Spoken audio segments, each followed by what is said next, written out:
1 kita akan bahas struktur dan fungsi organ batang.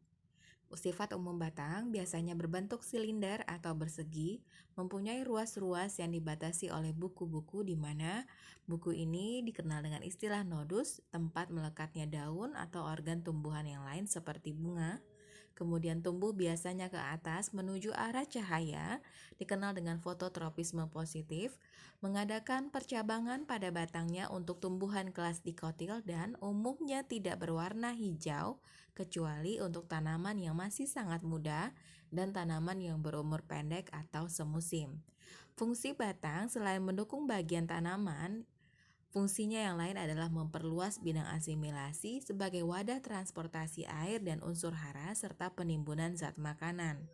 Tumbuhan berdasarkan struktur batang terdiri dari dua, yaitu herbaceous dan lignosus. Untuk herbaceous, batangnya lunak dan berair, contohnya adalah batang bayam Amaranthus spinosus. Untuk batang berkayu, sifatnya yang keras dan kuat terdiri dari batang beruas dan berongga, contohnya bambu, batang beruas dan tidak berongga, contohnya mendong. Tinggi optimum tumbuhan yang kecil dari 5 meter dikatakan perdu, contohnya bisa kita temukan pada Nerium oleander. Kemudian tinggi optimum tumbuhan besar dari 5 meter bisa ditemukan pada pohon beringin. Nah, ini dikatakan sebagai pohon.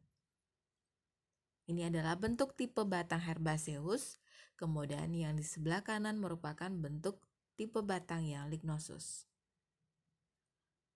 Adapun morfologi batang berdasarkan bentuk penampang melintang batang dibedakan menjadi 3, yaitu bulat, contohnya adalah kelapa, nangka, Artocarpus integra. Kemudian ada yang bersegi 3, kemudian dengan segi 4.